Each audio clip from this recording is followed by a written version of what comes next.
Suite au moment où vous recevez le diagnostic de diabète de grossesse, vous serez prise en charge par une équipe multidisciplinaire qui comprend normalement une infirmière, une nutritionniste, l'équipe médicale et, dans certains centres, une kinésiologue.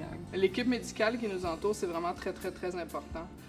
Sans toute l'équipe, je pense pas que je m'en sortirais aussi bien. L'infirmière va vous remettre un lecteur de glycémie, il va vous apprendre à prendre vos taux de sucre à la maison.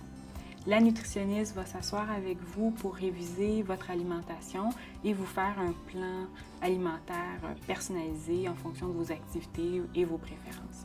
Finalement, la kinésiologue est là pour vous conseiller sur les différentes activités que vous pouvez continuer à pratiquer pendant la grossesse. Puis je me suis aperçue effectivement dans le quotidien que ce que j'enseignais à mes patientes pour l'exercice, entre autres, était très efficace. C'est-à-dire que ça m'arrivait de, par exemple, prendre un déjeuner, j'arrivais à manger 2 rôtis de mon côté, ce qui est quand même pas si mal pour une diabétique, mais je devais aller marcher après. Si je n'allais pas prendre ma marche de 20 minutes, le diabète était mal contrôlé. Alors, je me suis aperçue que c'était très efficace de bouger après avoir mangé.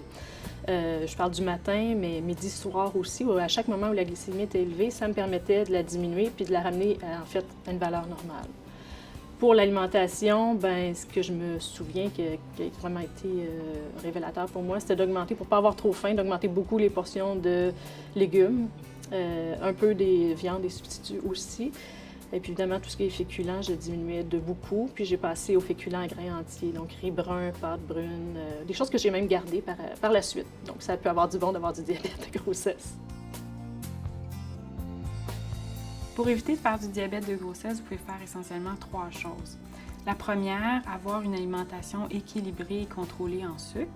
La deuxième, pratiquer régulièrement une activité physique. Et la troisième, avoir un bon contrôle du poids. Ce que ça veut dire, c'est de s'assurer d'avoir un poids santé avant la grossesse et pendant la grossesse, de prendre du poids graduellement et non pas trop rapidement, surtout dans la première moitié de la grossesse. Il existe certaines situations où l'alimentation et l'exercice physique ne suffisent plus à contrôler correctement vos taux de sucre. C'est le moment où il faut rajouter un traitement et notre traitement de premier choix pendant la grossesse, c'est des injections d'insuline. Heureusement, l'insuline a été prouvée sécuritaire pendant la grossesse et c'est pour ça qu'on commence normalement avec ce type de traitement. Mais c'est vrai qu'au moment où est arrivée l'insuline, c'est inquiétant. C'est inquiétant parce que déjà, effectivement, on ne sait pas comment il va falloir qu'on gère, on ne sait pas... c'est de l'ordre de l'inconnu, donc forcément un petit peu difficile. Mais les infirmières sont là, puis ils sont là aussi pour nous accompagner dans cette démarche-là. Le fait de devoir s'injecter est une première barrière qui rebute les femmes, avec raison. Heureusement, les aiguilles sont maintenant beaucoup plus petites et la plupart des injections se font sans douleur. Et avec l'aide de l'infirmière qui va vous apprendre à faire les injections, normalement, ça se passe bien. L'autre chose qui est probablement un petit peu difficile pour les femmes, c'est le constat qu'elles n'ont pas pu nécessairement contrôler leur diabète sans des injections d'insuline. Même si on leur dit que c'est en lien avec les hormones de grossesse, c'est toujours un moment qu'elles vivent à tort comme un petit échec personnel. Je m'en suis pas voulu. Je sais que c'est pas de ma faute. Ça, j'en suis consciente. J'ai rien fait de mal.